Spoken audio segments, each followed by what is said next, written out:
Okay, we're going to be painting this fisherman here on this little, looks like a dugout raft. I apologize, I didn't press the record soon enough, but the sky is a light wash of cerulean blue and ultramarine blue, and the first wash on the trees are just the sap green with a touch of yellow ochre. Here I'm adding a little bit more yellow, cadmium yellow actually, to that green mixture, just to make that area that's in the inset photograph just a little bit lighter. Now what I'm doing here is I'm looking at the photo and I'm seeing that there is some rooftops amongst the foliage. So I'm lifting up, the background is still wet. I'm lifting up the background uh, green, and I'm just adding a little bit more color into that after I lift it up. And that color was burnt sienna. So here, that color that I'm putting in now is simply sap green, burnt umber, and a little bit of ultramarine blue. What I'm trying to do is I'm trying to keep the background colors very cool so that they stay back. I don't want to add too many dark greens or intense greens. I want to keep that background just the background. If I make the photograph looks great, but it's not quite what I have in mind for this composition. Now these colors are a little bit more burnt sienna, and that burnt sienna was added to the green. So there was a little burnt sienna, a little burnt umber, a tiny bit of burnt umber. I'm basically kind of warming up the green a little bit, not too much. I still want to keep it cool in order to set that back. Okay. Now that rooftop, I'm going back again with just a little bit of burnt sienna, just to show that rooftop amongst all the green. And I think at some point too, I'm going to start dropping in some just yellow ochre and burnt sienna washes. And I'm probably going to wet the background just a little bit. So everything sort of disperses into the background. Right now, my concern is just trying to get some texture in the back, some interest in that background. I don't want it just to be a flat surface or a flat area. I want this to be some variation in lights and darks back there, and also color too.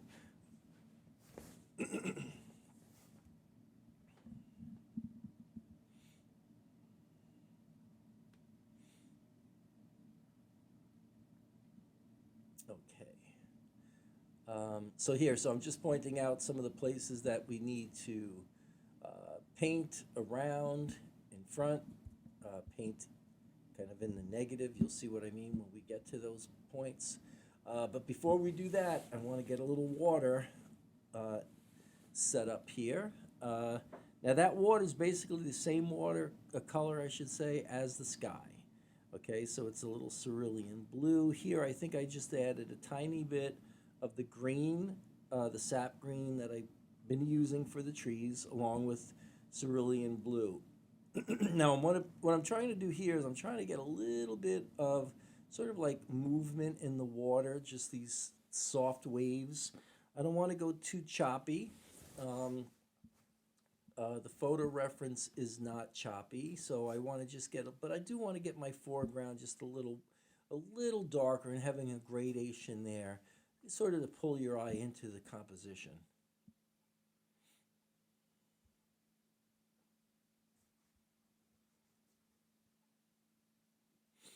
Now here, there's some palm trees in the back, and they just loosely suggested. You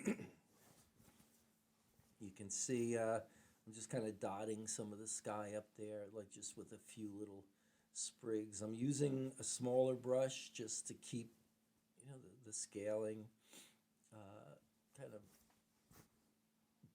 with keeping the scale of the background so that my branches and things don't look too big and out of place or out of proportion, actually. So here we are. We're just adding a little bit more of the trees. Excuse me. And then just a few little, you'll see just bits of twigs or whatever, branches, whatever you want to call them, just to give it some interest too. And as you're putting these down, um, I'm trying to follow the reference to a certain degree. Here I'm just using just some of the basic colors, the sap green, there was a little cerulean blue. And just to warm up the trees a little bit, I'm adding just a tiny bit of sienna, since that is the complementary color to all this, all this green rather. And just keeping adding, just keep on adding wherever you need to add some interest here. I'm just putting a little bit of a like basically a shadow underneath that roof line, just to solidify that there is a house amongst all that foliage.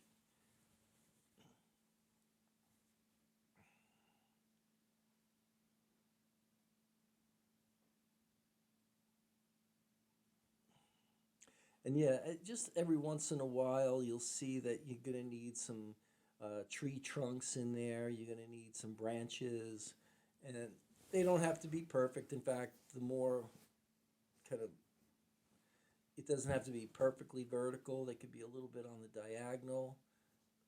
Whatever it takes to make them look like they're natural. Now, as you can see around that little shack back there, I'm adding, just a few details. I went above it a little bit with some green, just to sort of outline it there. Now here, I'm going back with the same wash that I had before. That was sap green and cadmium yellow. You can see that that water line gets a little bit more intense, probably because the sun is hitting it a little bit more directly than the foliage in the distance where the shacks are. So keep that in mind as you're working. Um, always be mindful of how dark your background is, and so that the things that are going to be in the foreground, and in this case, the boat is actually, well, it is in it's in the foreground. It's also in the midground too, depending on how much room you have between the boat and the water and the edge of the paper. But right now, we could say that he's in the foreground. He's also off to the side a little bit. He's not dead center. That would kind of make, even though this composition looks a little lopsided because the man is on that side, he's actually, he kind of falls in line with the law of thirds, so he's where he's supposed to be compositionally. You could add a little bit more water in the foreground, um, if you wanted to, or just add a little bit more room to probably the right side. Um, Now here I'm still in the background. I'm just splattering a few little spots here and there, just to give it some interest, really. A lot of that background is totally suggested. I didn't want to get any detail in there. Um, as you can see, I went up a little closer so you can see. This was a little sketch I did. I should have concentrated on that a little bit, but sometimes it's good to do a little value sketch or color sketch prior to doing your final. Sometimes you can do it in like a Payne's gray or a black, just to get the feeling of the composition and the saturation or the dilution of your colors. So it's actually a good thing to do. Just a quick little study. It doesn't have to be big. It could be, maybe a quarter size of your final. Um, you don't have to put too much emphasis on the detail in one of those things. It's really just for broad shapes. So you can kind of know that, okay, my background is going to be one value, and I have to try to strive to keep that value, and then the things that are in the foreground have to be at a certain value to contrast that. And sometimes when you do it first in a small sketch, you know that, okay, I had to go over that a little bit darker in the background to get the proper contrast. Or I had to go a little lighter, or I had to scrub a little bit of the value out with a paper towel or something. Whatever you had to do to get the sketch to look correct when you go ahead and work on the actual final, all these things and mistakes or color issues and value issues should be established here in that little sketch right there that you're seeing there. A lot of people like the sketches because they look freer, they're quicker, and yeah, maybe that's true. I just like to have the finals just a tiny bit more uh, tight. I shouldn't say tight, but just a little bit more. And I don't want to say detailed either because they're not really detailed, but just maybe a little bit more attention given to the focal points. So that's usually how I like to work. Other artists like to keep their work very broad and very brushy as they progress through the painting.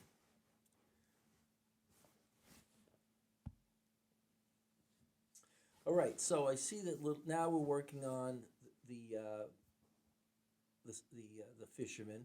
The shirt color basically was the same color as the sky. It's a cerulean blue with a little ultramarine blue.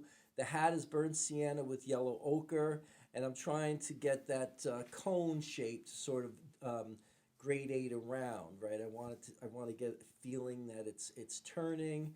The hat is three dimensional, and by putting a little bit of just a little bit of a darker color on one side, it gives me that feeling that the light is coming from actually hitting his back more strongly. And so the his pants that he's wearing are basically just burnt umber and water. It's just a like a beige, and it starts off dark, light rather, and then I continue to get it a little darker as we go. They're sort of like a khaki color, but it's khaki under this atmosphere. The light is low on this picture. It's actually, you can tell by the light on his back, and also a little bit on the background, but it really doesn't, you don't really see anything that's so specific. But it's more so the boat, you see the bow is lighter than the transom area. So you can see that it's the light's coming from right and it's sweeping to the left. Now I'm painting his skin tone. And basically, his skin tones. I noticed I had to use a little alizarin crimson and a tiny bit of yellow ochre. His skin is very. It's probably very ruddy. He's outside a lot in the sun. It's going to appear a little bit on the red side. So that alizarin crimson and yellow ochre is what I used for the flesh. And his foot, that little red thing that you see right there at the end of his leg. Um, I believe what he's doing is he's using he's moving the rudder with his leg and his foot there. So here now I'm seeing that I want a little bit more contrast. So I'm getting a little darker around the backside of the fisherman. So you'll see that I'm not going as dark as what we see in the photograph, but getting close. Now I can see his pants need to be a little darker. I'm going to run a little bit of burnt umber now with a tiny bit of ultramarine blue because the shadows here now, if this is a sunset, I would think it's a sunset. Could be a sunrise too, but the shadows are going to appear to be a little cooler. So that's where you're going to add a little blue.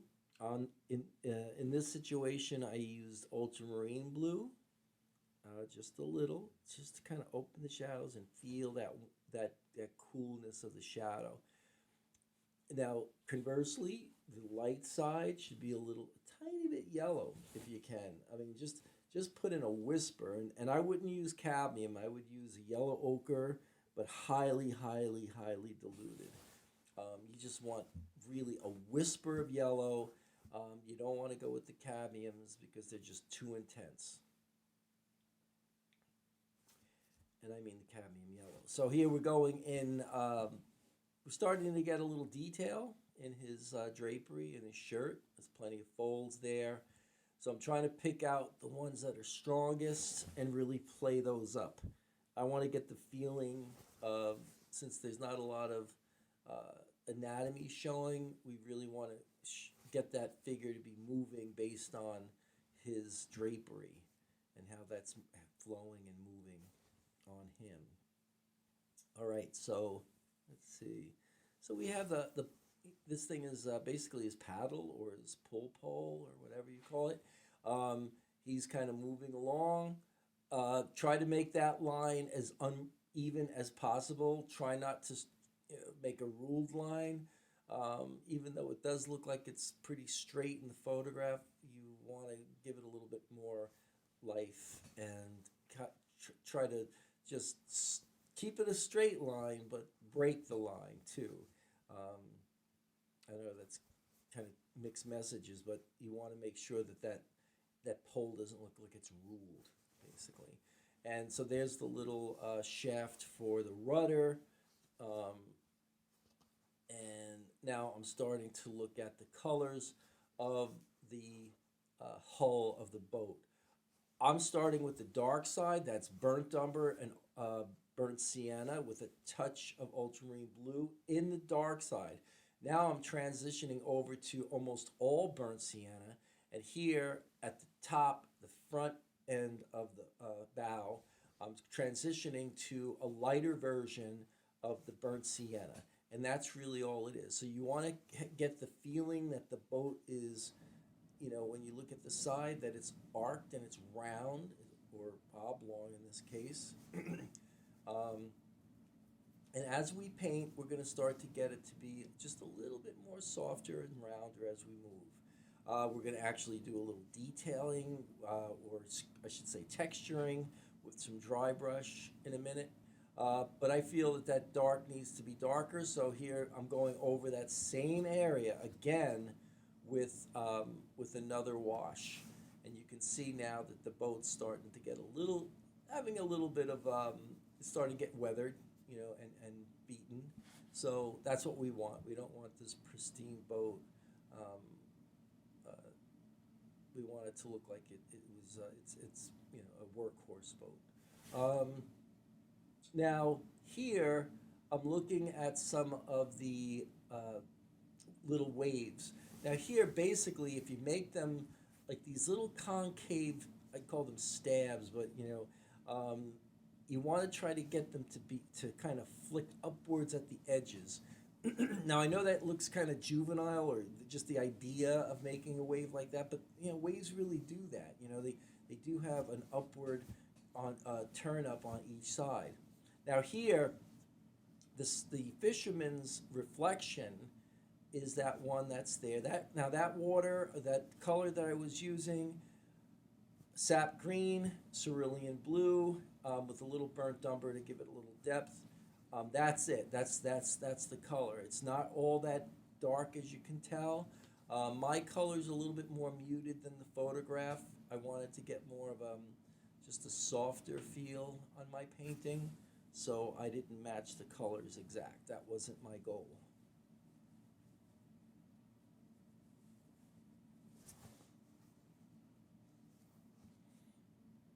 Okay, so as you can see, there's a lot of stuff happening in the boat. We have nets, we have little fish baskets and so forth, where he maybe keeps the bait or the fishes that he catches. A lot of that was basically a phthalo blue. It was quite dark. So we're going to be painting that in. Um, there it is. That was so those areas where you see. Sorry about that. It got a little out of focus. Um, Actually, it's good to see up close there. And there we go. So as I inch my way back down to the table, here we go. So we're actually creating some just basic shapes, whatever shapes that I see in my reference picture. I'm not going too dark and I'm not going too light. I'm just trying to create a middle tone blue so that I can come back in after this is dry, and when my other shapes are complete, then I'm going to start to darken some of the blue to give us some form. And that's really all I want to do there. Because they look like tarps or whatever they are. Maybe they're nets. I don't know. I know they look a little bright here, but this is just the first pass. They're going to get a little darker as we go.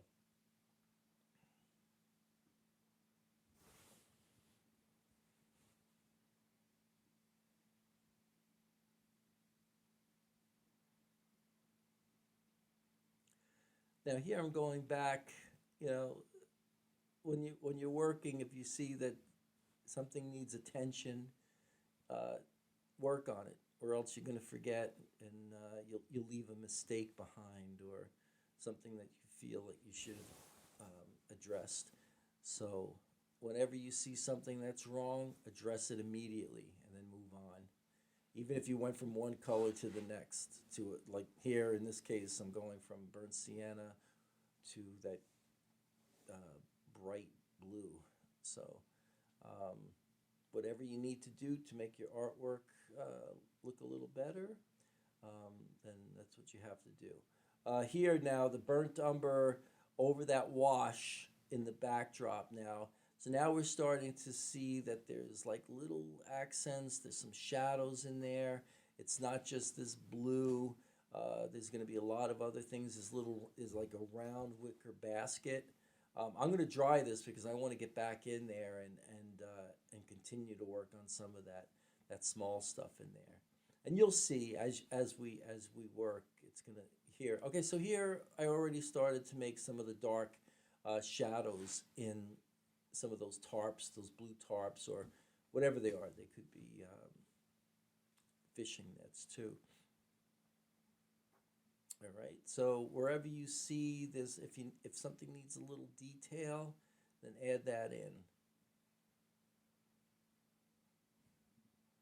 Now this painting probably took me about, I would say, 2.5 hours. Um, and the size of this, I think it's about 12 by 16 maybe.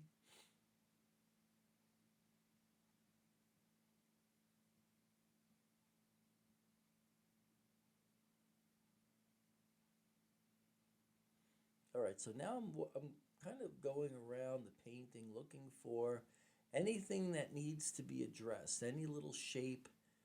There looks like there's a jug or something. Maybe it was a I don't know. It could have been water, fresh water, jug or something. Whatever it is, it was rounded, so it almost looked like a cylinder. So you got to kind of play on these things. Whenever you see a shape, try to be as faithful to that shape as possible. It doesn't have to necessarily make sense to you. It could just be a suggestion of something like what we're trying to do here. We're not really trying to get too much detail in here. We're just trying to get some lights and the darks and getting our colors to work well with one another. And then without also getting like so darkened that it looks more photographic. I want to try to keep everything open a little bit, because if you were looking at this scene and not looking at the photograph, your eye would see so much, and it would lighten the shadows to a degree too. So remember that whenever we work from a photograph, always just know that that photograph, or let's say the shadows, for instance, are going to be like a little darker than what they really should be. So keep that in mind as you're painting, right? Try to keep the shadows open a little bit. And where is it written that you have to keep your value structure exactly like the photograph? Here, I certainly didn't.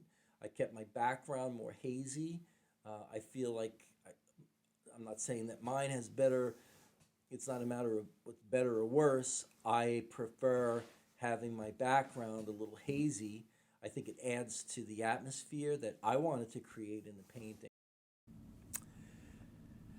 And we're almost at the end here. You'll see that I'm just adding a few little accents to the boat. Some darks to that little fish basket, and also to those blue tarps or nets, whatever they are. And as you can see, this is at the unveiling, the lifting of the tape. I wanted to get my composition a little bit more on the longer rectangular scale, and the next image you'll see is the final painting. Well, I hope you enjoyed this picture and learned a little something. Thanks for watching.